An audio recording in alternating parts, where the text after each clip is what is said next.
Fried rice കഴിക്കാൻ എല്ലാവർക്കും ഇഷ്ടമാണ് അല്ലേ? ഫ്രൈഡ് റൈസിന്റെ കാര്യം പറയുമ്പോൾ തന്നെ പലർക്കും വായിൽ വെള്ളം വരുന്നുണ്ട്. അപ്പോൾ ഫ്രൈഡ് റൈസിന്റെ തന്നെ ഒരു ഡിഷുമായിട്ടാണ് ഞാൻ നിങ്ങളുടെ മുന്നിൽ എത്തിയിരിക്കുന്നത്. ഫ്രൈഡ് റൈസിൽ തന്നെ ധാരാളം വെറൈറ്റി ഡിഷസ് ഉണ്ട്. വെജിറ്റബിൾ ഫ്രൈഡ് റൈസ് ഉണ്ട്, മട്ടൺ ഫ്രൈഡ് റൈസ് ഉണ്ട്, മിക്സഡ് ഫ്രൈഡ് റൈസ് ഉണ്ട്, ചിക്കൻ ഫ്രൈഡ് റൈസ് ഉണ്ട്, എഗ് ഫ്രൈഡ് റൈസ് ഒക്കെ ധാരാളം ഡിഷസ് ഉണ്ട് അല്ലേ? ഓരോരുത്തരുടെ ടേസ്റ്റ് അനുസരിച്ച് നമുക്ക് കഴിക്കാൻ വേണ്ടിയിട്ട്. അപ്പോൾ എല്ലാവർക്കും ഇഷ്ടമുള്ള ഒരു ഡിഷാണ് ഇത്, ചിക്കൻ ഫ്രൈഡ് റൈസ്. അപ്പോൾ അതുമായിട്ടാണ് ഞാനിന്ന് നിങ്ങളുടെ മുന്നിൽ എത്തിയിരിക്കുന്നത്. അതിന് നമുക്ക് ആവശ്യമായിട്ടുള്ള ഇൻഗ്രീഡിയൻസ് എന്തൊക്കെയാണെന്ന് നോക്കാം. ചിക്കൻ ഫ്രൈഡ് റൈസ് നമ്മൾ സാധാരണ കടയിൽ നിന്നൊക്കെയാണ് എല്ലാവരും മേടിച്ച് കഴിക്കുന്നത്. നമുക്ക് വളരെ ഈസി ആയിട്ട് വീട്ടിൽ തന്നെ ഉണ്ടാക്കാൻ പറ്റുന്ന ഒരു ഡിഷാണ്.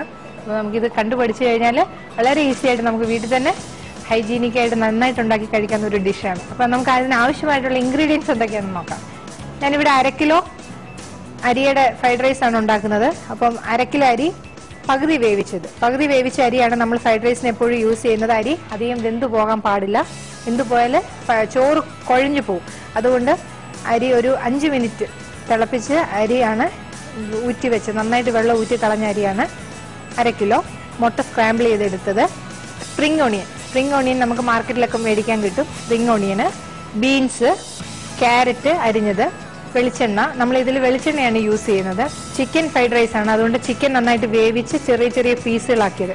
അപ്പൊ ചിക്കൻ വേവിക്കുമ്പോൾ നമ്മളൊരു കാര്യം ശ്രദ്ധിക്കണം, കുറച്ച് കുരുമുളകും കുറച്ച് മഞ്ഞളും കുറച്ച് ഉപ്പും കൂടി ഇട്ടിട്ട് വേണം നമ്മൾ ചിക്കൻ വേവിച്ചെടുക്കാൻ. ഉപ്പ്, കുരുമുളക് പൊടി, ആവശ്യത്തിന് വെള്ളം, ഇത്രയാണ് നമുക്ക് ചിക്കൻ ഫ്രൈഡ് റൈസ് ഉണ്ടാക്കാൻ ആവശ്യമായിട്ടുള്ള ഇൻഗ്രീഡിയൻസ്. അപ്പൊ നമ്മളിവിടെ മുട്ട സ്ക്രാമ്പിൾ ചെയ്ത് വെച്ചിട്ടുണ്ട്, അരി പകുതി വേവിച്ച് വെച്ചിട്ടുണ്ട്, ചിക്കനും വേവിച്ച് വെച്ചിട്ടുണ്ട്. നമുക്കിതിന് ബീൻസും ക്യാരറ്റും സ്പ്രിംഗ് ഓണിയനും കൂടെ ഒന്ന് വേവിച്ചെടുക്കാം. വട്ടത്തിൽ അരിഞ്ഞു വെച്ചിരിക്കുന്ന ബീൻസ് ഇടുക, ക്യാരറ്റ് അതിലേക്ക് കുറച്ച് വെള്ളം ഒഴിക്കുക. നമ്മൾ ക്യാരറ്റും ബീൻസും കൂടെ കുറച്ച് വെള്ളം ഒഴിച്ച് നന്നായിട്ടൊന്ന് വേവിച്ചെടുക്കുക. അപ്പം നമുക്ക് അതിന് ക്യാരറ്റിനും ബീൻസിനും കൂടെ ഉപ്പ് പിടിക്കാൻ വേണ്ടി കുറച്ച് ഉപ്പ് ഇതിലേക്ക് ചേർക്കാം. നമ്മളെല്ലാ ഇൻഗ്രീഡിയൻസിനകത്ത് ഉപ്പ് ചേർത്തിട്ടുണ്ട്. മുട്ടയ്ക്കകത്ത്, ചിക്കനകത്ത്, അരിക്കകത്തൊക്കെ നമ്മൾ ഉപ്പ് ചേർത്തിട്ടുണ്ട്. അതുകൊണ്ട് കുറച്ച് ഉപ്പ് ചേർത്താൽ മതി. നന്നായിട്ടൊന്ന് വേവിച്ചെടുക്കണം. ഇതൊന്ന് പകുതി വേവാകുമ്പോഴത്തേക്ക് നമ്മൾ സ്പ്രിംഗ് ഓണിയനും കൂടി ഇതിലേക്ക് ഇട്ട് ഒന്ന് വേവിച്ചെടുക്കണം. പിന്നെ ഇത് നമ്മൾ വെള്ളം ഒഴിച്ചിട്ടാണ് ഇത് വേവിച്ചെടുത്തിരിക്കുന്നത്. വെള്ളം അല്ലാതെ എണ്ണയിലിട്ട് വഴറ്റിയും വേവിച്ചെടുക്കാം. സാധാരണ അങ്ങനെ അതിന്റെ ടേസ്റ്റ് ഇഷ്ടമുള്ളവർക്ക് എണ്ണയിലിട്ടൊന്ന് വഴറ്റി വേവിച്ചെടുക്കുകയും ചെയ്യാം.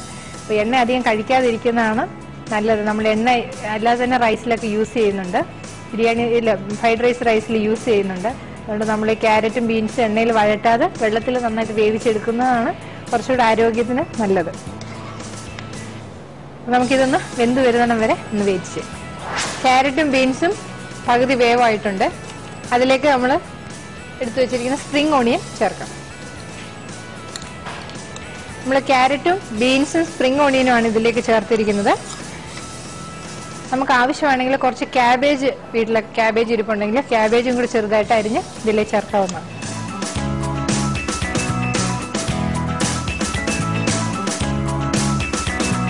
ഇതിന്റെ വെള്ളം ഒന്ന് വറ്റി വരുന്നിടം വരെ ഒന്ന് വേവിച്ച്.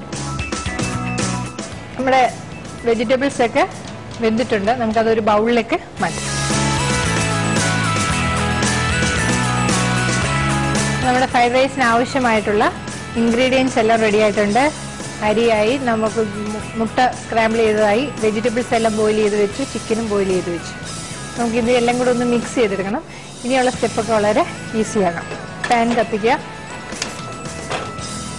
ഇതിലേക്ക് കുറച്ച് എണ്ണ ഒഴിക്കുക.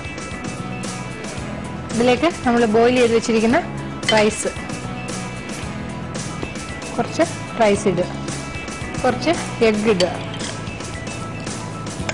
വെജിറ്റബിൾസ് ബോയിൽ ചെയ്ത് വെച്ചിരിക്കുന്ന കുറച്ച് വെജിറ്റബിൾസ് ഇടുക, ചിക്കൻ ഇട്ട് നന്നായിട്ടൊന്ന് ഇളക്കി കൊടുക്കുക.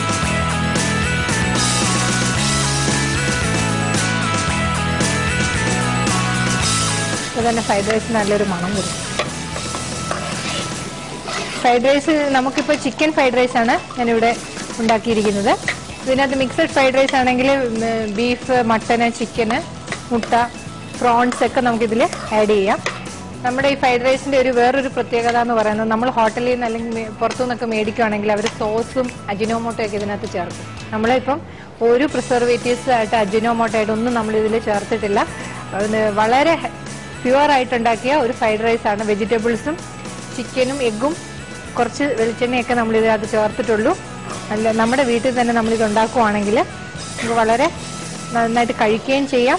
നമ്മൾ ഈ പ്രിസർവേറ്റീവ്സ് ഒന്നും നമ്മുടെ ബോഡിയിലേക്ക് പോവുകയില്ല, കളറൊന്നും ചേർക്കുന്നില്ല. അതുപോലെ അജിനോമോട്ടോ നമ്മൾ ഒരിക്കലും ഒരു ഫുഡിലും കഴിക്കാൻ പാടില്ലാത്ത ഒരു ഫുഡിൽ ചേർക്കുന്ന ഒരു ഇതാണ്. അപ്പോൾ അതുകൊണ്ട് അജിനോമോട്ടോ ഒന്നും നമ്മൾ ഇതിൽ ചേർത്തിട്ടില്ല. വളരെ ടേസ്റ്റിയാണ്, നമുക്ക് തന്നെ കഴിക്കാനുള്ളതേ ഉള്ളൂ. നമ്മുടെ ഫ്രൈഡ് റൈസ് ആയിട്ടുണ്ട്. നമുക്കതൊരു പാത്രത്തിലേക്ക് മാറ്റാം.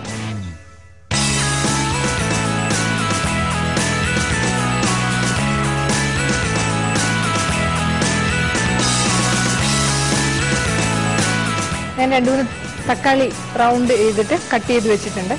ഇത് വെച്ച് നമുക്കിതൊന്ന് ഗാർണിഷ് ചെയ്യാം.